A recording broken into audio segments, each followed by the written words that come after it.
கர்த்தரும் இரட்சகருமாகிய இயேசு கிறிஸ்துவின் நாமத்தில் தீர்க்கதரிசிகளுக்கும் தீர்க்கதரிசிகளின் புத்திரர்களுக்கும் தீர்க்கதரிசன மாணவர்களுக்கும் அன்பின் வாழ்த்துக்கள். இது தீர்க்கதரிசிகளுக்கு உண்டான ஒரு பாடசாலை. மகிமையான விசேஷங்கள் என்கிற தலைப்பிலே தேவனுடைய வார்த்தையை நாம் கற்றுக்கொள்ளப் போகிறோம். சங்கீதம் 87:3-4-5. தேவனுடைய நகரமே, உன்னை குறித்து மகிமையான விசேஷங்கள் வசனிக்கப்படும். என்னை அறிந்தவர்களுக்குள்ளே ராகாபையும் பாபிலோனையும் குறித்து பேசுவேன். இதோ, பெலிஸ்தியரிலும் தீரியரிலும் எத்தியோப்பியரிலும் கூட இன்னான் அங்கே பிறந்தான் என்றும், சியோனை குறித்து இன்னான் அதிலே பிறந்தான் என்றும் சொல்லப்படும். உன்னதமானவர் தாமே அதை ஸ்திரப்படுத்துவார் என்று எழுதப்பட்டிருக்கிறது. தேவனுடைய நகரமே என்கிற வார்த்தையை நான் தீர்க்கதரிசிகளின் மேலே அனுப்புகிறேன். எனக்கு பிரியமான தீர்க்கதரிசன மாணவர்களின் மீது இந்த வார்த்தையின் வல்லமையை கட்டவிழ்க்கிறேன். நீங்கள் தேவனுடைய நகரம் என்று அழைக்கப்படுகிறீர்கள். You are the city of the almighty God.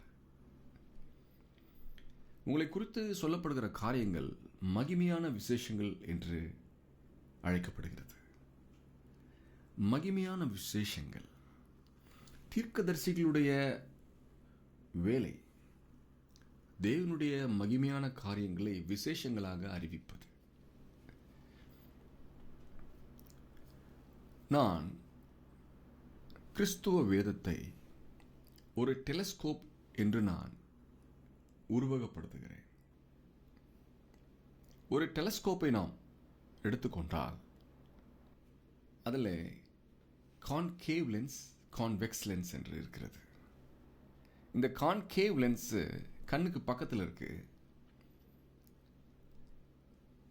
Convex lens ஆப்ஜெக்டுக்கு பக்கத்தில் இருக்கு. இந்த குழி லென்ஸையும் குவி லென்ஸையும் யூஸ் பண்ணி தான் டெலஸ்கோப் இயங்குகிறது.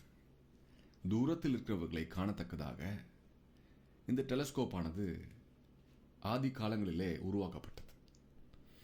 நான் சொல்லுகிறேன், தீர்க்க தரிசன அபிஷேகம் அல்லது தீர்க்க தரிசன ஞானம் என்பது பழைய ஏற்பாட்டை மற்றும் புதிய ஏற்பாட்டை இரண்டுமே உள்ளடக்கியதாக இருக்கிறது.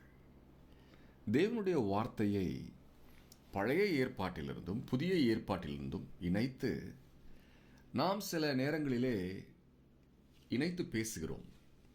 அப்படி பேசிக்கொண்டிருக்கும் பொழுது இயற்கைக்கு மேற்பட்ட ஒரு காரியம் ஒரு தீர்க்கதரிசியினுடைய இருதயத்திலே உண்டாகிறது. அந்த தீர்க்கதரிசியினாலே கணிக்கக்கூடிய காரியங்கள் உண்டாகிறது. இது தீர்க்கதரிசிகளுக்கு உண்டான ஒரு பாடசாலை. உங்களுடைய ஆறுதலுக்காகவும் தேர்தலுக்காகவும் உண்டாக்கப்படுகிற ஒரு ஊழியம் அல்ல. இது தீர்க்கதரிசிகளை உருவாக்குகிற ஒரு பயிற்சி சாலை. நான் சொல்கிறேன், தீர்க்க தரிசன வசனங்கள் அல்லது நடக்க போறவைகளை துல்லியமாக சொல்லக்கூடிய வரங்கள் பழைய ஏற்பாட்டையும் புதிய ஏற்பாட்டையும் தியானிக்கிற வேளையிலே நம்முடைய ஆத்மாவிலே உருவாகிறதா இருக்கிறது. என்னுடைய மாணவர்களுக்கு நான் சொல்கிறது புரியும் என்று நான் நம்புகிறேன். ஏசாயா 34:16-17 வசனங்களிலே, கர்த்தருடைய புஸ்தகத்திலே தேடி வாசியுங்கள், இவைகளில் ஒன்றும் குறையாது, இவைகளில் ஒன்றும் ஜோடில்லாதிராது. அவருடைய வாய் இதை சொல்லிற்று, அவருடைய ஆவி அவைகளை சேர்க்கும். அவரே அவைகளுக்கு சீட்டு போட்டார், அவருடைய கையே அதை அவைகளுக்கு அளவு நூலால் பகிர்ந்து கொடுத்தது. அவைகள் என்னென்றைக்கும் அதை சுதந்திரித்து தலைமுறை தலைமுறையாக அதில் சஞ்சரிக்கும் என்று எழுதப்பட்டிருக்கிற இந்த இரண்டு வசனங்களை நாம் சற்றே உன்னிப்பாக கவனிப்போமேயானால், சர்வ வலிமையுள்ள தேவனாகிய கர்த்தர் அவருடைய வசனம் என்று இந்த உலகத்திற்கு வெளிப்படுத்தின ஒரு காரியத்தை எப்படி உண்டாக்கினார் என்கிற அறிவியல் நமக்கு புரிகிறதா இருக்கிறது. கடவுளை பற்றிய புத்தகங்கள் ஒவ்வொரு நிலப்பரப்பிலும் வெவ்வேறாக உண்டானது. நான் சொல்லுகிற இந்த கிறிஸ்தவ வேதமானது எப்படி உருவானது என்கிற ஒரு தெளிவான பதிலை இந்த புத்தகத்தை எழுதின ஆசிரியரே விவரிக்கிறதா இந்த வசனம் இருக்கிறது. எனக்கு பிரியமான தீர்க்கதரிசனமானவர்களே, நம்முடைய நோக்கம் வேதத்தை எல்லா விதத்திலும் ஆராய்ந்து அறிந்து அந்த பயணத்திலே நமக்குள்ளாக இருக்கிற தீர்க்க தரிசன அபிஷேகத்தை பெருக்கிக் கொள்வது. அந்த அபிஷேகம் பெருகும் பொழுது நாம் இயற்கைக்கு மேற்பட்ட காரியங்களை இயேசு கிறிஸ்துவின் நாமத்தின் மகிமைக்காக செய்கிறவர்களாக இருக்கிறோம். அந்த அபிஷேகம் பெருகும் பொழுது நாம் இயேசு கிறிஸ்துவின் நாமத்தின் மகிமைக்காக பல அற்புதங்களையும் அடையாளங்களையும் செய்ய நம்மை அது உற்சாகப்படுத்துகிறதாக இருக்கிறது. ஹல்லேலூயா.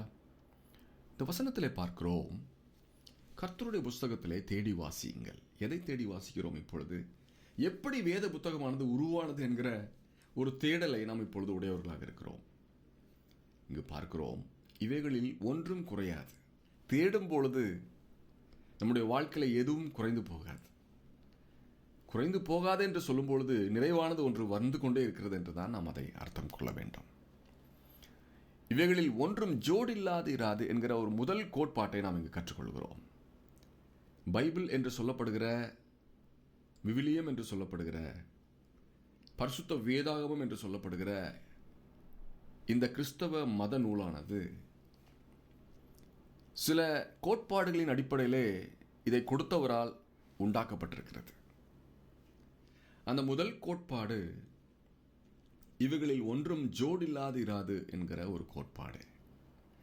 வேதத்திலே சொல்லப்பட்டிருக்கிற ஒவ்வொரு வசனமும் ஜோடியாக காணப்படுகிறது என்பதை இதை விளக்குகிறதா இருக்கிறது. அந்த ஜோடியை கண்டுபிடித்து அல்லது டீகோட் என்று சொல்லுவார்கள் அல்லவா, அந்த வேலையை செய்வது அந்த வேதத்தை நேசிக்கிற, தேவனை நேசிக்கிற ஒரு குறிப்பிட்ட ஜனங்களே, அதுவும் தீர்க்க தரிசன அபிஷேகம் பெற்ற அல்லது தீர்க்க தரிசன மாணவர்களாக அபிஷேகம் பெற்ற, அழைப்பு பெற்ற நம்மை போன்றவர்களுடைய உரிமையாக இருக்கிறது. ஹல்லேலூயா. இங்கு பார்க்கிறோம், அப்படி ஜோடியாய் எழுதப்பட்ட தேவனுடைய வசனமானது ஒருவருடைய வாய் சொல் கேட்டு இயங்குகிறதா இருக்கிறது. மூன்றாவதாக அவருடைய ஆவி அவைகளை சேர்க்கும் என்று எழுதியிருக்கிறது. இயற்கைக்கு மேற்பட்ட ஒரு காரியத்தை எழுத்தின் மூலமாக ஒரு பிரிண்ட் அடிக்கப்பட்ட பேப்பரிலே நாம் படிக்கும் பொழுது அங்கு சப்தம் உண்டாகிறது, அங்கு ஆவியின் செயல்பாடு உண்டாகிறது. அதைத்தான் இங்கு பார்க்கிறோம்.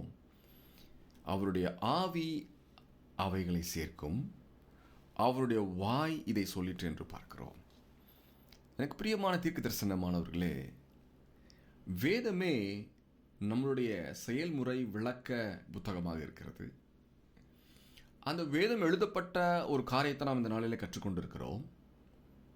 அப்படி நாம் வேதத்தை படிக்கும் பொழுது, ஒரு தீர்க்க தரிசன மாணவனாக மாணவியாக வேதத்தை படிக்கும் பொழுது, வேதத்திலே ஜோடிகள் உண்டென்றும் ஒரு குறிப்பிட்ட வாயின் சத்தம் நமக்கு கேட்கிறதாகவும் ஒரு குறிப்பிட்ட ஆவி இவைகளை சேர்த்து தேவைப்பட்ட இடங்களிலே தேவைப்பட்ட நேரத்திலே நமக்கு வெளிப்படுகிறதாகவும் இருக்கிறது என்கிற ஒரு தத்துவத்தை, ஒரு உண்மையின் பொருளை நாம் இங்கு புரிந்து கொள்ள முடியும்.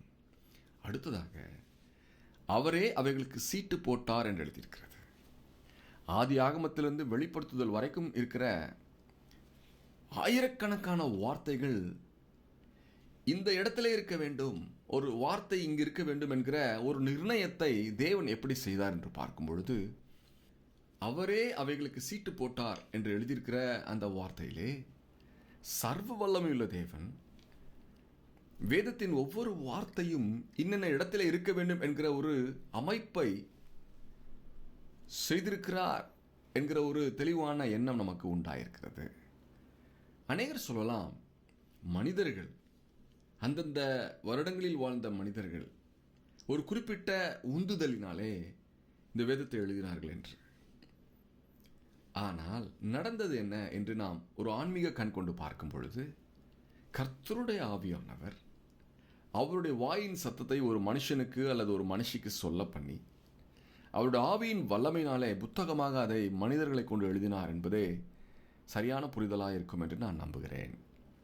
தொடர்ந்து படிக்கிறோம், அவருடைய கையே அதை அவைகளுக்கு அளவு நூலாய் பகிர்ந்து கொடுத்தது என்று பார்க்கிறோம். முதலாவது சீட்டு போட்டு தன்னுடைய வார்த்தையை அவர் நிர்வாகம் பண்ணினார். இரண்டாவது அவருடைய கரம் இறங்கி வருகிறது. அவருடைய கையே அதை அவைகளுக்கு அளவு நூலால் பகிர்ந்து என்று எழுதியிருக்கிறது. தேவனுடைய புத்தகத்திலே, பைபிளிலே ஒவ்வொரு வார்த்தையும் இன்னென்ன தூரத்தில் இருக்க வேண்டும் என்கிற ஒரு நிர்ணயத்தை சர்வ வல்லமையுள்ள தேவன் செய்திருக்கிறார் என்பதை நாம் அறிந்து கொள்ள வேண்டும். ஏனோ தானா என்று ஒவ்வொரு வார்த்தையும் எழுதப்படவில்லை. ஒரு குறிப்பிட்ட அளவு கோலை கொண்டே, நம்முடைய அறிவியல் உலகத்திலே பேசுகிற அளவு கோள்களான SI யூனிட் என்று சொல்லுகிறோம், இன்னும் பல காரியங்களை சொல்லுகிறோம் அல்லவா? அதே போல ஒரு ஆவிக்குரிய அளவு மானியை வைத்தே தேவன் தன்னுடைய வார்த்தைகளை அவருடைய வேதத்திலே இங்கும் அங்குமாக பதிய வைத்திருக்கிறார் என்கிற ஒரு சிந்தனை நமக்கு வேண்டுகிறதா இருக்கிறது. இது தீர்க்கதரிசிகளுக்கு உண்டான ஒரு பாடசாலை. வேதத்தை தேவன் எப்படி எழுதியிருக்கிறார் என்கிற ஒரு ஆராய்ச்சியை நாம் மேற்கொண்டு வருகிறோம். அதன் தொடர்ச்சியாக அவைகள் என்றென்றைக்கும் அதை சுதந்திரித்து தலைமுறை தலைமுறையாக அதில் சஞ்சரிக்கும் என்று எழுதப்பட்டிருக்கிறது. இந்த உலகத்திலே அநேக ஆன்மீக தத்துவங்கள் தோன்றுகின்றன, மறைகின்றன, அல்லது நீடித்திருக்கின்றது, அல்லது மாற்றங்களுக்குள்ளாக கடந்து போகிறது. குறைகிறதும் ஏறுகிறதும் வளர்கிறதும் அழிகிறதுமான பல கால சூழ்நிலைகளிலே தேவன் சொல்லுகிறார், நான் எழுதின வார்த்தை எப்படியாய் வெற்றி பெறும் என்று அவர் சொல்லுகிறார். அவைகள் என்றைக்கும் அதை சுதந்திரித்து தலைமுறை தலைமுறையாக அதில் சஞ்சரிக்கும் என்று எழுதியிருக்கிறது. ஹல்லேலூயா. வேதத்தை நாம் திறக்கும் பொழுது அவருடைய ஆவி, அவருடைய வாயின் சத்தம், இவைகள் என்றும் வேதத்திலே முழுவதுமாக என்றென்றைக்குமாய் சஞ்சரித்து தலைமுறை தலைமுறையாக என்று எழுதியிருக்கிறது. சர்வ வல்லமையுள்ள தேவனுடைய வேத புத்தகமானது பல தலைமுறைகளை கண்டு இந்த உலகத்திலே நீடித்து நிலைத்து இருக்கிறதா இருக்கிறது. ஹல்லேலூயா. அதைத்தான் இங்கு பார்க்கிறோம். இன்னும் ஆங்கிலத்தில் இதை படிக்கும் பொழுது நம்முடைய புரிதல் அதிகமாக வாய்ப்புகள் உண்டு. Isaiah chapter 34 verses 16. Search from the book of the Lord and read. Not one of these shall fail, nor one shall lack her mate. For my mouth has commanded it, and his spirit has gathered them. He has cast the lot for them, and his hand has divided it among them with a measuring line. They shall possess it forever. From generation to generation they shall dwell on it. என்று எழுதப்பட்டிருக்கிற வசனத்தை நாம் கற்றுக்கொண்டோம். எனக்கு பிரியமான தீர்க்க தரிசனமானவர்களே, இந்த நாளின் பாடமானது தீர்க்கதரிசிகள் விசேஷமானவர்கள் என்கிற வார்த்தையிலே தழுவியதாக இருக்கிறது. நான் சொல்லுகிறேன், என்னுடைய மாணவர்களும் மாணவிகளும் விசேஷித்தமானவர்கள். நீங்கள் விசேஷமானவர்கள். You are something special. Because some amount of intellectual capacity of the Almighty God is being imparted in your soul and in spirit. Hallelujah. அப்போஸ்தலர் 15:22. அப்பொழுது தங்களில் சிலரை தெரிந்து கொண்டு பவுலோடும் பர்னபாவோடும் அந்தியோக்கியாவுக்கு அனுப்புகிறது அப்போஸ்தலருக்கும் மூப்பருக்கும் சபை எல்லோருக்கும் நலமாக கண்டது. அவர்கள் யாரென்றால், சகோதரரில் விசேஷித்தவர்களாகிய பர்சபா என்ற பெயர் கொண்ட யூதாவும் சீலாவுமே. நான் சொல்லுகிறேன், என்னுடைய மாணவர்களும் மாணவிகளும் விசேஷமானவர்கள். எந்த அடிப்படையில் இதை நான் சொல்லுகிறேன்? இந்த வசனத்தில் சகோதரரில் விசேஷித்தவர்களாகிய யூதாவும் சீலாவும் என்று எழுதியிருக்கிறது. தொடர்ந்து 32வது வசனத்திலே இந்த யூதா சீலா என்பவர்களும் தீர்க்கதரிசிகளாக இருந்தபடினாலே அநேக வார்த்தைகளினால் சகோதரருக்கு புத்தி சொல்லி அவர்களை திடப்படுத்தி என்று எழுதியிருக்கிறது. எனக்கு பிரியமான தீர்க்க தரிசன மாணவர்களே, தேவன் நம்மை விசேஷித்தவர்கள் என்று அழைக்கிறார். ஏனென்றால் இந்த உலகம் தோன்றுவதற்கு முன்பதாகவே நாம் தீர்க்க தரிசன ஊழியத்தை செய்ய வேண்டும் என்கிற ஒரு அபிஷேகத்தை ஒரு திட்டம் பண்ணியே நம்மை அவர் அனுப்பியிருக்கிறார் என்கிற ஒரு நம்பிக்கை நமக்கு உண்டாயிருப்பது அவசியமாக இருக்கிறது. அந்த அபிஷேகத்தை பெற்றுக்கொண்டதினாலே யூதாவையும் சீலாவையும் பார்த்து வேதம் சொல்லுகிறது அவர்கள் விசேஷமானவர்கள் என்று. அதே போல என்னுடைய மாணவர்களை பார்த்து நான் சொல்கிறேன், இந்த கல்வியை பல நாட்களாக கற்றுக்கொண்டு வருகிற உங்களை பார்த்து நான் சொல்கிறேன், நீங்கள் விசேஷமானவர்கள். அவருடைய ஆவியை பெற்று இந்த பூமியிலே அற்புதங்களையும் அடையாளங்களையும் செய்ய பயிற்சியை மேற்கொண்டு வருகிற நீங்கள் விசேஷமானவர்கள். உங்களுடைய ஆத்மாவிலே நான் விதைப்பது தேவனுடைய விசேஷத்தின் தன்மையை. ஹல்லேலூயா. மேலுமாக இந்த விசேஷ வரத்தின் அடையாளம் என்ன என்று பார்க்கும் பொழுது, அநேக வார்த்தைகளினால் சகோதரருக்கு புத்தி சொல்லி என்று எழுதியிருக்கிறது. புத்தி என்று வரும்பொழுது சரியான முடிவை எடுப்பதற்கான ஒரு வழிநடத்துதல் என்று நான் சொல்லுவேன். அப்படிப்பட்ட ஒரு அபிஷேகத்தை கர்த்தர் தீர்க்கதரிசிகளுக்கு கொடுத்து மகிழ்கிறவராயிருக்கிறார். ஹல்லேலூயா. அது மட்டுமல்லாமல் அவர்களை திடப்படுத்தி என்று எழுதியிருக்கிறது. தீர்க்கதரிசிகளுடைய வாயிலிருந்து கேட்கப்படுகிற ஒவ்வொரு வார்த்தையிலும் புத்தியும் திடப்படுத்துதலும் இருக்கும். ஒரு மனுஷனோ ஒரு மனுஷியோ தங்களுடைய வாழ்க்கையின் போராட்டத்திலே கால்கள் சிக்கிக் கொண்டவர்களாக நம்மை அணுகும் பொழுது அவர்களை பார்த்து நாம் புத்தி சொல்ல அழைக்கப்பட்டிருக்கிறோம்.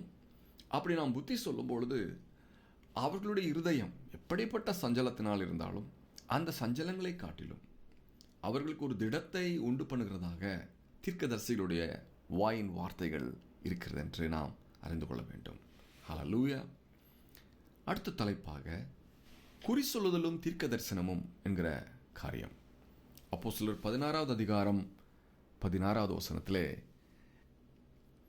அப்போஸ்தலர் 16:16, நாங்கள் ஜெபம் பண்ணுகிற இடத்துக்கு போகையில் குறி சொல்ல ஏவுகிற ஆவியை கொண்டிருந்து குறி சொல்லுகிறதுனால் தன் எஜமான்களுக்கு மிகுந்த ஆதாயத்தை உண்டாக்கின ஒரு பெண் எங்களுக்கு எதிர்பட்டாள் என்று பார்க்கிறோம். நம்முடைய ஊழியத்தின் அடித்தளமான வார்த்தை வேதத்திலே இப்படியாக எழுதப்பட்டிருக்கிறது. கட்டுக்கதைகளை படிக்கிறதன் மூலம் குறி சொல்லுகிற ஆவி வெளிவரும். தேவனுடைய வார்த்தை சொல்லுகிறது, நான் கட்டுக்கதைக்காரரின் குறிகளை அபத்தமாக்கி என்று எழுதப்பட்டிருக்கிறது. இந்த பெண்ணும் கூட அப்படிப்பட்ட குறி சொல்லுகிற ஒரு வல்லமையை உடையவளாக இருந்தாள். அவளுடைய குறி சொல்லுதலின் வல்லமை ஒரு குறிப்பிட்ட எல்லைக்கு உட்பட்டதாக இருக்கிறது. அது எந்த எல்லை என்று நான் சொல்லுவேன் என்றால், அந்த குறி சொல்லுகிற ஆவிக்கு ஒரு மனுஷனையும் ஒரு மனுஷனையும் குறித்த கடந்த காலத்தை எளிதாக சொல்லக்கூடிய காரியங்கள் உண்டு. எதிர்காலம் என்று வரும்பொழுது சில சூழ்நிலைகள் அமையலாம் என்கிற ஒரு எண்ணத்திலே தானே வார்த்தைகள் வருகிறதே ஒழிய அதுவே முடிவல்ல என்கிற காரியமும், சொல்லப்பட்ட வார்த்தையும் மாற்றி அமைக்கிற வல்லமை தேவனுடைய வார்த்தைக்கு உண்டு என்கிற ஒரு தத்துவத்தையுமே நாம் கற்றுக்கொள்ள அழைக்கப்பட்டிருக்கிறோம். இங்கு பார்க்கிறோம், அப்படிப்பட்ட குறி சொல்லுகிற ஆவியை உடைய அந்த பெண்ணை பார்த்து தேவனுடைய ஊழியக்காரர்கள் சொன்னார்கள். என்ன சொன்னார்கள்? இவளை விட்டு இந்த ஆவி நீங்குவது என்று சொன்னார்கள். அந்த நொடி பொழுதிலே அந்த குறி சொல்லுகிற ஆவி அந்த கேட்கிற மனுஷியை விட்டு அகன்று போனதையும், அது நிமித்தம் தன்னுடைய வல்லமை வெளியே போய்விட்டதை நினைத்து மேலும் அவளால் குறி சொல்ல முடியாமல் போன ஒரு தவிப்பையும் நாம் பார்க்கிறோம். குறி சொல்லுகிறது தேவனுக்கு பிரியமான காரியம் அல்ல. ஆகவே தான் அப்படிப்பட்ட ஒரு சூழ்நிலையை வேதத்திலே அவர் அனுமதித்தார் என்பதை நாம் அறிந்து கொள்கிறோம். மேலும் அப்போஸ்தலர் 17வது அதிகாரம் 25வது வசனத்தில், எல்லோருக்கும் ஜீவனையும் சுவாசத்தையும் சகலத்தையும் கொடுக்கிற அவர் தமக்கு யாதொன்று தேவையானது போல மனுஷர் கைகளினால் பணிவிடை கொள்ளுகிறதும் இல்லை என்கிற வார்த்தையை எடுத்துக்கொள்வோம். ஒரு பணத்தை கொடுத்து தேவனிடத்திலிருந்து வார்த்தையை வாங்க முடியுமா என்கிற கேள்விக்கான பதிலை நாம் இங்கு பார்க்கிறோம். சர்வ வல்லமையுள்ள தேவனே எல்லோருக்கும் சுவாசத்தை, ஜீவனை, சகலத்தையும் கொடுக்கிறவராக இருக்கிறார். நம்முடைய தேவைகளுக்காக அவருடைய இயல்பை அவர் மாற்றுகிற தேவனா இல்லை. அதைத்தான் இங்கு பார்க்கிறோம். மனுஷர் கைகளினாலே பணிவிடை கொள்ளுகிறதும் இல்லை. நான் சொல்ல அவர் செய்வாரா? அவரிடம் நாம் காணிக்கை கொடுக்க அவர் மாற்றி காரியங்களை செய்வாரா? இல்லை. ஹல்லேலூயா. தீர்க்கதரிசிகளுக்குள் பேதம் இல்லை. 26வது வசனத்திலே, மனுஷ ஜாதியான சகல ஜனங்களையும் அவர் ஒரே இரத்தத்தினாலே தோன்ற பண்ணி பூமியின் மீதெங்கும் குடியிருக்க செய்து முன் தீர்மானிக்கப்பட்ட காலங்களையும் அவர்கள் குடியிருப்பின் எல்லைகளையும் குறித்திருக்கிறார் என்று எழுதப்பட்டிருக்கிறது. நம்முடைய இந்திய தேசத்தில் காணப்படுகிற பரவலான ஒரு நம்பிக்கை, பல ஜாதிகள் உண்டு. அப்படிப்பட்ட கோட்பாடுகளுக்கு எதிராக தேவன் தன்னுடைய வார்த்தையை அனுப்புகிறார். இந்த வேளையில் வேதம் என்ன சொல்லுகிறது ஜாதிகளை குறித்து? மனுஷ ஜாதியான சகல ஜனங்களையும் அவர் ஒரே இரத்தத்தினாலே தோன்ற பண்ணினார் என்று எழுதியிருக்கிறது. ஹல்லேலூயா. பூமியின் மீதெங்கும் குடியிருக்க செய்து எல்லோருக்கும் அவர் உரிமையை கொடுத்திருக்கிறார். எங்கு வேணாலும் பிழைத்துக் கொள்ளலாம் என்கிற ஒரு தீர்மானம். முன் தீர்மானிக்கப்பட்ட காலங்களையும் அவர்கள் குடியிருப்பின் எல்லைகளையும் குறித்திருக்கிறார் என்று எழுதியிருக்கிறது.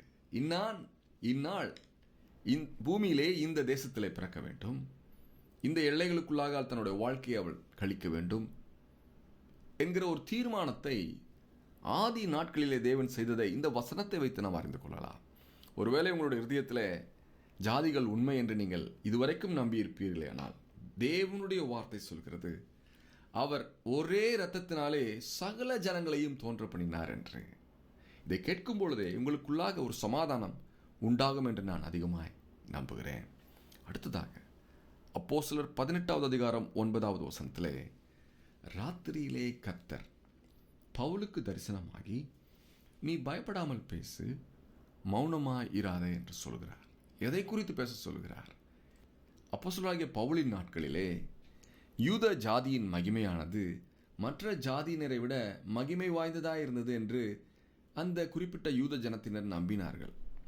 அவர்களுடைய நம்பிக்கை பொய் என்கிற காரியத்திலே அதை விளங்கும்படியாக அப்போஸ்தலர் பவுல் மூலமாக தேவன் இந்த வசனத்தை அனுப்புகிறார். அது என்ன வசனம்? மனுஷ ஜாதியான சகல ஜனங்களையும் அவர் ஒரே இரத்தத்தினாலே தோன்ற பண்ணி பூமியின் மீதெங்கும் குடியிருக்க செய்து முன் தீர்மானிக்கப்பட்ட காலங்களையும் அவர்கள் குடியிருப்பின் எல்லைகளையும் குறித்திருக்கிறார். ஒருவேளை மனிதருடைய இரத்தம் அவருடைய ஜாதி நிமித்தம் நிறம் மாறுமேயானால் அப்பொழுது நாம் வாதாட வாய்ப்புகள் உண்டு. ஆனால் எல்லோருடைய இரத்தமும் சிவப்பாக இருக்கிறபடினாலே அவர் ஒரே இரத்தத்தினாலே தோன்ற பண்ணினார் என்று எழுதியிருக்கிற வசனத்தினாலே இந்த பூமியிலே தேவன் ஜாதிகளை உண்டு பண்ணவில்லை என்கிற ஒரு தெளிவான பதில் நமக்கு உண்டாகிறதா இருக்கிறது. சமாதானம் இருப்பதாக. ஹல்லேலூயா. ஆவியை பெற்றவன் ஆபத்தானவன் யாருக்கு? என்னாகமம் 27வது அதிகாரம் 18வது வசனம், கர்த்தர் மோசேயை நோக்கி, ஆவியை பெற்றிருக்கிற புருஷனாகிய யோசுவா எனும் நூனின் குமாரனை நீ தெரிந்து கொண்டு அவன் மேல் உன் கையை வைத்து என்று எழுதியிருக்கிறது. ஆவியை பெற்ற ஒரு அபிஷேகம் ஒவ்வொரு தேசத்திலும் ஒவ்வொரு பாஷைக்காரரிலும் தனக்கென்று ஒரு தீர்க்க தரிசன கூட்டத்தை எழுப்ப முடிவு செய்து நம்முடைய தேசத்தில் இந்த தீர்க்க தரிசன கல்விச்சாலையை நிறுவி அதன் மூலமாக அநேக தீர்க்கதரிசிகளை அவர் உருவாக்கி கொண்டிருக்கிறார். ஹல்லேலூயா. நியாயாதிபதிகள் 15:4-5, புறப்பட்டு போய் 300 நரிகளை பிடித்து பந்தங்களை எடுத்து வாளோடே வாள் சேர்த்து 2 வாள்களுக்கும் நடுவே ஒவ்வொரு பந்தத்தை வைத்து கட்டி பந்தங்களை கொளுத்தி பெலிஸ்தரின் வெள்ளாண்மையிலே அவைகளை ஓடவிட்டு கதிர்கட்டுக்களையும் வெள்ளாண்மையையும் திராட்சை தோட்டங்களையும் ஒலிவத்தோப்புகளையும் சுட்டரித்து போட்டான் என்று எழுதப்பட்டிருக்கிறது. சிம்சோன் என்கிற ஒரு மனுஷன், அவனுக்குள்ளாக ஒரு ஆவி இறங்கினது. உடனே அவன் என்ன செய்கிறான்? நரிகளை பிடித்து, இங்கே எழுதியிருக்கிறது, நரிகளை பிடித்து வாளோடு வாள் சேர்த்து 2 வாள்களுக்கும் நடுவே ஒரு பந்தத்தை வைத்து கட்டி ஓட விடுகிறான். அப்படி ஓடும் பொழுது அந்த நரிகளுக்கு எதிர்ப்பட்ட காடுகள் அழிந்து போயின என்று நாம் பார்க்கிறோம். சர்வ வல்லமையுள்ள தேவனாகிய கர்த்தர் தன்னுடைய வார்த்தை என்கிற அக்கினியை தீர்க்கதரிசிகளுடைய வாயில் மூலமாக ஜனங்களின் மீது அனுப்புகிறார். அதை பெற்றுக்கொண்ட கேட்கிற ஜனங்களுக்குள்ளாக அந்த அக்கினி பற்றி எரிந்து அவர்கள் மூலமாக தேசங்களுக்குள்ளாக அது நகர்ந்து தேவன் வைத்திருக்கிற திட்டங்களை செயல்படுத்துகிறதா இருக்கிறது. ஹல்லேலூயா. சர்வ வல்லமையுள்ள தேவனுடைய நாமத்திற்கு மகிமை உண்டாவதாக. In Acts chapter 19 verses 11, now God worked unusual miracles by the hands of Paul, so that even handkerchiefs or aprons were brought from his body to the sick, and the diseases left them, and the evil spirits went out of them என்று எழுதியிருக்கிறது. சர்வ வல்லமையுள்ள தேவனாகிய கர்த்தர் என்னுடைய மாணவர்களை இந்த நாளிலே ஒரு குறிப்பிட்ட அபிஷேகத்தினாலே நிரப்புகிறார். உங்கள் ஆடைகளை ஜனங்கள் தொடும் பொழுது அதிலிருந்து ஒரு வல்லமை கடந்து போய் வியாதியஸ்தர்களை சுகப்படுத்துகிறதாய் இருக்கும் என்கிற ஒரு காரியம். விசுவாசிக்கிறவனே பாக்கியவதி. ஹல்லேலூயா. நீங்கள் இப்பொழுது ஒரு கற்பனையை செய்து பார்க்க வேண்டிய அவசியம் என்று நான் சொல்கிறேன். ஒரு பஸ்ஸில் நீங்கள் போய்கொண்டிருக்கிறீர்கள்.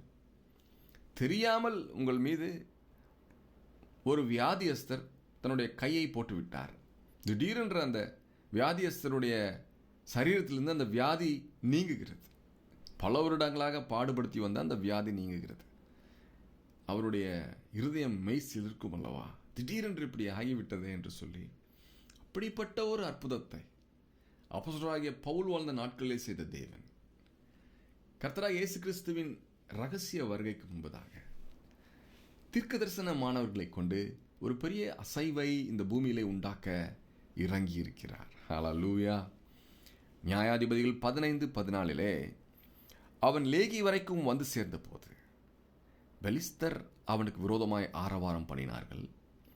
அப்பொழுது கர்த்தருடைய ஆவி அவன் மேல் பலமாய் இறங்கினதினால் அவன் புயங்களில் கட்டியிருந்த கயிறுகள் நெருப்புப்பட்டது போல நூல் போலாகி அவன் கட்டுக்கள் அவன் கைகளை விட்டு அறுந்து போயிற்று என்று பார்க்கிறோம். இயற்கைக்கு மேற்பட்ட ஒரு வல்லமை ஒரு சாதாரண மனுஷனை ராட்சசனை போல மாற்றிவிட்டது. அதைத்தான் இங்கு பார்க்கிறோம். அந்த மனுஷனை அவர்கள் கட்டி வைத்திருக்கிறார்கள் கயிறுகளை போட்டு. சாதாரணமாக ஒரு மனுஷனால் அந்த கட்டுக்களிலிருந்து வெளியிலே வர முடியாது. ஆனால் கர்த்தருடைய ஆவி அந்த மனுஷனுக்குள் இறங்கினபடினாலே அந்த கயிறை அவன் எப்படி அறுத்தான் என்று பார்க்கிறோம். அவன் புயங்களில் கட்டியிருந்த கயிறுகள் நெருப்புப்பட்ட நூல் போலாகி அவன் கட்டுகள் அவன் கைகளை விட்டு அருந்து போனது என்று பார்க்கிறோம். ஹல்லேலூயா. இந்த வார்த்தைகளை கேட்டுக்கொண்டிருக்கும் பொழுதே ஒரு தெய்வீக அபிஷேகம், ஒரு அக்கினியின் அபிஷேகம் உங்களுடைய ஆத்துமாவிலே பற்ற வைக்கப்படுகிறது என்ற ஒரு தீர்க்க தரிசனத்தை நான் உங்கள் மீது அனுப்புகிறேன். ஹல்லேலூயா. ஒரு தெய்வீக வல்லமை, அற்புதங்களை அடையாளங்களை செய்கிற ஒரு வல்லமை இயேசு கிறிஸ்துவின் நாமத்தினாலே என்னை பார்த்து கொண்டிருக்கிற ஒவ்வொருவர் மீதும் நான் அனுப்புகிறேன். நாம் ஆமென் என்று சொல்லும் பொழுது அது அப்படியே நடக்கும். இது தீர்க்கதரிசிகளுக்கு உண்டான ஒரு பாடசாலை. தீர்க்கதரிசிகளை உருவாக்கி மகிழ்வதே இந்த கடைசி காலங்களிலே தேவனுடைய ஒரு திட்டமாக இருக்கிறது. ஹல்லேலூயா. 15வது வசனத்தில் மேலும் படிக்கிறோம். உடனே அவன் ஒரு கழுதையின் பச்சை தாடை எலும்பை கண்டு தன் கையை நீட்டி அதை எடுத்து அதனாலே 1000 பேரை கொன்று போட்டான் என்று பார்க்கிறோம். இந்த வசனத்திலே காணப்படுகிற ஒரு ஆவிக்குரிய அர்த்தம் என்ன என்று நாம் எடுத்துக்கொள்ளுவோமே. ஆனால் ஒரு பச்சை தாடை எலும்பு என்பது மதிக்கப்படாத ஒன்று, காய்ந்து போன ஒரு எலும்பு, அதனால் எந்த பிரயோஜனமும் இல்லை. ஆனால் கர்த்தருடைய அபிஷேகம் அந்த பயனற்ற ஒரு பொருளின் மீது இறங்கும் பொழுது அந்த பொருளுக்கு ஒரு தெய்வீக வல்லமை உண்டாகிறதா இருக்கிறது என்பதை நாம் அறிந்து கொள்ள வேண்டும். அதே போல இதுவரைக்கும் நீங்கள் அப்படிப்பட்ட காரியங்கள் என்னுடைய ஊழியத்திலே எனக்கோ மற்றவர்களுக்கோ இல்லை என்கிற ஒரு நம்பிக்கை உங்களுக்கு இருக்குமே. ஆனால் நான் சொல்லுகிறேன், இந்த வார்த்தையின்படி எப்படி அந்த பச்சை தாடை எலும்பை கண்டு அதை எடுத்து 1000 பேரை அவன் கொன்று போட்டானோ, அப்படியாக தேவனுடைய அபிஷேகம் என்கிற ஒரு வல்லமையினாலே 1000 பேர்களை அசைக்கத்தக்கதாக அவர்களுக்கு முன்பதாக அற்புதங்களையும் அடையாளங்களையும் செய்து அவர்களை பிரமிப்பு ஊட்டத்தக்க ஒரு பெரிய அபிஷேகத்தின் ஆவியானது உங்கள் மேல் இப்பொழுது இறங்கி கொண்டிருக்கிறது. கர்த்தாவே உமக்கு நன்றி செலுத்துகிறேன். ஆமென். ஹல்லேலூயா. மேலுமாக அப்பொழுது சிம்சோன் கழுதையின் தாடை எலும்பினால் குவியல் குவியலாக பட்டு கிடக்கிறார்கள். கழுதையின் தாடை எலும்பினால் 1000 பேரை கொன்றேன் என்றான். நாட்கள் வரும், இயேசு கிறிஸ்துவின் நாமத்தினாலே நான் 1000 அதிசயங்களை செய்துவிட்டேன் என்று நீங்கள் சாட்சி சொல்லுவீர்கள். ஒன்றல்ல, இரண்டல்ல, 1000 இயற்கைக்கு மேற்பட்ட அதிசயங்களை நான் ஜனங்களுக்கு செய்தேன் என்கிற ஒரு சாட்சியை என் மாணவர்களாகிய நீங்கள் எனக்கு சொல்லுவீர்கள். ஹல்லேலூயா. அப்படி சொல்லி தீர்ந்த பின்பு தன் கையில் இருந்த தாடை எலும்பை எறிந்துவிட்டு அவ்விடத்திற்கு ரமாத் லேகி என்று பெயரிட்டான் என்று பார்க்கிறோம். தேவனுடைய நாமம் மகிமைப்படுவதாக. ஹல்லேலூயா. இந்த பயணத்திலே உங்களுக்கு களைப்பு உண்டாயிருக்குமே. ஆனால் அவன் மிகவும் தாகமடைந்து கர்த்தரை நோக்கி கூப்பிட்டு, தேவரீர் உமது அடியேன் கையினால் இந்த பெரிய ரட்சிப்பை கட்டளையிட்டிருக்க, இப்பொழுது நான் தாகத்தினால் செத்து விருத்தச்சேதனம் இல்லாதவர்கள் கையிலே விழ வேண்டுமோ என்றான். அப்பொழுது தேவன் லேகியில் உள்ள பள்ளத்தை பிளக்க பண்ணினார். அதிலிருந்து தண்ணீர் ஓடி வந்தது. அவன் குடித்த போது அவன் உயிர் திரும்ப வந்தது. அவன் பிழைத்தான். ஆனபடியால் அதற்கு எண்ணக்கோரி என்று பெயரிட்டான். அது இந்நாள் வரைக்கும் லேகியில் இருக்கிறது என்று பார்க்கிறோம். எனக்கு பிரியமான தீர்க்க தரிசனம் மாணவர்களே, நமக்கு சோர்வே வராது என்று நான் சொல்லவில்லை. நாம் தீர்க்க தரிசன ஊழியத்தை செய்தாலும் நம்முடைய வாழ்க்கையிலும் சோர்வுகளும் சவால்களும் நம்ம எதிர்கொள்ளும் பொழுது நாம் மனமுடைந்து போகிறவர்களாக இருக்கலாம்.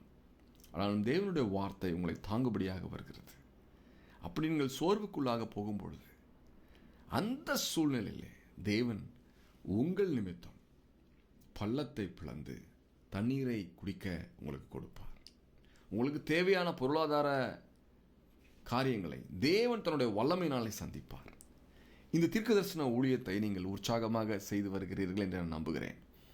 அந்த பயணத்திலே தேவனுடைய கரம் உங்களுக்கு உதவி செய்வதாக இனி வருகிற நாட்களிலே நீங்கள் பார்ப்பீர்கள். ஹல்லேலூயா. உங்களுடைய பிள்ளைகளுடைய கல்வி தேவையாக இருக்கலாம், குடும்பங்களிலே தேவைப்படுகிற பண வசதிகளாக இருக்கலாம். எல்லாவற்றையும் தேவன் தம்முடைய மகிமையின் ஐஸ்வர்யத்திலிருந்து உங்களுக்கு எடுத்து கொடுத்து ஒரு குறையும் இல்லாமல் அவைகளை நேர்த்தியாக செய்து உங்களுடைய பேருக்கு களங்கம் வராமல் புகழ் வரத்தக்கதாக தேவன் உங்களை ஆசீர்வதிப்பார். ஹல்லேலூயா. நீதிமொழிகள் 22:28 உன் பிதாக்கள் நாட்டின பூர்வ எல்லைக்குறியை மாற்றாதே என்று எழுதப்பட்டிருக்கிறது. தேவன் அந்த நாட்களிலே சிம்சோன், கிதியோன் போன்ற நியாயாதிபதிகளுடைய வாழ்க்கையிலே அவருடைய ஆவியை அனுப்பி அவர்களை வித்தியாசமான மனிதர்களாக பயன்படுத்தினாரோ, அதே போல இந்த நாட்களிலும் அவருடைய அபிஷேகம் என்கிற வல்லமையை நமக்கு கொடுத்து அவருடைய நாமத்தின் மகிமைக்காக 1000 அதிசயங்களை செய்கிற ஒரு விசேஷித்த அழைப்பை இந்த நாளிலே தேவன் நமக்கு முன்பதாக தருகிறார். ஆமேன் என்று சொல்லுவோமா? ஆமேன். ஹல்லேலூயா. யோவான் 19வது அதிகாரம் 4வது வசனத்திலே பிலாத்து மறுபடியும் வெளியே வந்து, நான் இவனிடத்தில் ஒரு குற்றமும் காணேன் என்று நீங்கள் அறியும்படிக்கு இதோ உங்களிடத்தில் இவனை வெளியே கொண்டு வருகிறேன் என்றான். நமக்கு தேவன் தீர்க்க தரிசன அபிஷேகத்தை கொடுப்பது எதனால்? அவருடைய குமாரன் போன கடுமையான பாதையின் வழியாக நாம் செல்லக்கூடாது என்பதற்காக அந்த பாடுகளை ஏற்றுக்கொண்டது நிமித்தம் அதன் நற்பலனாக தேவன் தீர்க்கதரிசிகளை உருவாக்குகிறார். ஹல்லேலூயா. யோவான் 19வது அதிகாரம் 30வது வசனத்திலே இயேசு காடியை வாங்கின பின்பு முடிந்தது என்று சொல்லி தலையை சாய்த்து ஆவியை ஒப்பு கொடுத்தார் என்று பார்க்கிறோம். சிலுவையிலே தேவன் சொன்ன ஒரு வார்த்தை முடிந்தது. என்ன முடிந்தது? தீர்க்க தரிசன மாணவர்களுக்கு நான் ஒரு விசேஷித்த அபிஷேகத்தை கொடுக்க நான் பண்ணின தீர்மானம் நிறைவேறியது என்கிற பொருளிலே நாம் அதை எடுத்துக்கொள்ள வேண்டும். ஹல்லேலூயா. அவர் என்று சிலுவையிலே கர்த்தராகிய இயேசு கிறிஸ்துவானவர் எல்லாம் முடிந்தது என்று சொன்னாரோ, நமக்கு தேவையான வல்லமையும் அதிலே வந்துவிட்டது என்றே நாம் பொருள் கொள்ள வேண்டும். ஆமேன். எபிரேயர் 12வது அதிகாரம் 24வது வசனத்திலே ஆபேலினுடைய இரத்தம் பேசினதை பார்க்கிலும் நன்மையானவைகளை பேசுகிற இரத்தமாகிய தெளிக்கப்படும் இரத்தத்தினிடத்திற்கும் வந்து சேர்ந்தீர்கள் என்று எழுதியிருக்கிறது. இயேசு கிறிஸ்துவின் இரத்தம் பழி வாங்குகிறதற்கு பிதாவை நோக்கி கூப்பிடாமல் நம்மை ஆசீர்வதிக்கும்படியான சத்தத்தையே அது இன்றும் உண்டாக்கி கொண்டிருக்கிறது என்பதை நாம் நம்ப வேண்டும். எனக்கு பிரியமான தீர்க்க தரிசன மாணவர்களே, நம்முடைய ஊழியம் செழிப்பாக இருப்பதற்கு, வளர்ச்சியின் பாதையிலே போவதற்கு ஒரு இரத்தத்தின் சத்தம் எப்பொழுதும் பரலோகத்தை நோக்கி வேண்டிக் கொண்டே இருக்கிறது. அதுவே இயேசு கிறிஸ்துவின் இரத்தம்.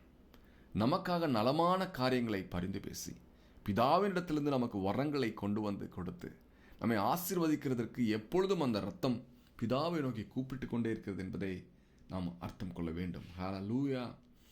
2 ராஜாக்கள் 2வது அதிகாரம் 3 வசனத்திலே, அப்பொழுது பெத்தேலில் 2 ராஜாக்கள் 2:3 அப்பொழுது பெத்தேலில் இருந்த தீர்க்கதரிசிகளின் புத்திரர் எலிசாவினிடத்தில் வந்து, இன்றைக்கு கர்த்தர் உனக்கு தலைமையாயிருக்கிற உன் எஜமானனை உன்னை விட்டு எடுத்துக்கொள்ளுவார் என்பது உனக்கு தெரியுமா என்றார்கள்.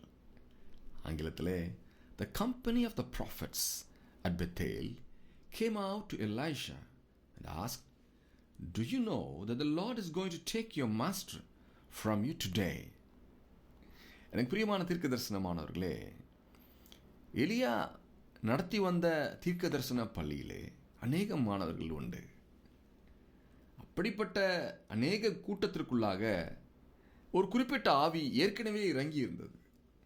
அவர்கள் எல்லோருக்கும் தெரிந்திருந்தது, அவர்களுடைய ஹெச்ஓடியா இருந்த எலியா தீர்க்கதரிசி வானத்திற்கு போகிறார் என்று.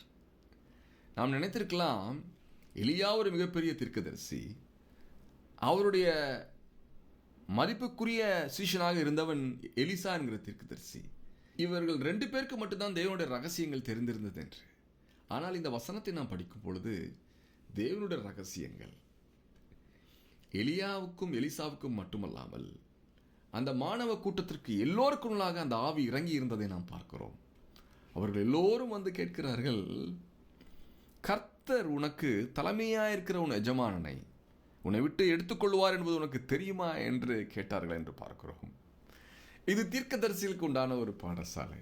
என்னுடைய மாணவர்களுக்கு ஏற்கனவே தேவன் அப்படிப்பட்ட அபிஷேகத்தை கொடுத்து விட்டார். ஹல்லேலூயா. நாம் செய்ய வேண்டியது என்ன? அந்த அபிஷேகத்தை நாம் பயன்படுத்த போகிறோம். வருகிற நாட்களிலே நாம் வேலை செய்கிற இடத்திலே நாம் சந்திக்கிற ஜனங்களை பார்த்து பேச போகிறோம். அவர்களுக்கு உண்டான காரியங்களை வெளிப்படுத்தத்தக்கதான ஒரு வல்லமையை தேவன் இந்த ஊழியத்தின் மூலமாக உங்கள் வாழ்க்கையிலே அனுப்புகிறார். ஹல்லேலூயா. அப்படி நடந்தேறும் பொழுது தேவனுடைய நாமத்தின் மகிமைக்காக நீங்கள் சாட்சிகளை சொல்ல நான் அன்போடு உங்களை உற்சாகப்படுத்துகிறேன். இது தீர்க்கதரிசிகளுக்கு உண்டான ஒரு பாடசாலை. இதுவரைக்கும் என்னுடைய பாடங்களை கேட்டு வந்த ஒவ்வொரு மாணவர்களையும் நான் வாழ்த்தி வரவேற்கிறேன். கர்த்தர் தாமே உங்களை ஆசீர்வதிப்பாராக. புதிய மாணவர்களை அன்போடு அழைக்கிறேன். கர்த்தர் உங்களை ஆசீர்வதிப்பார். ஷலோம்.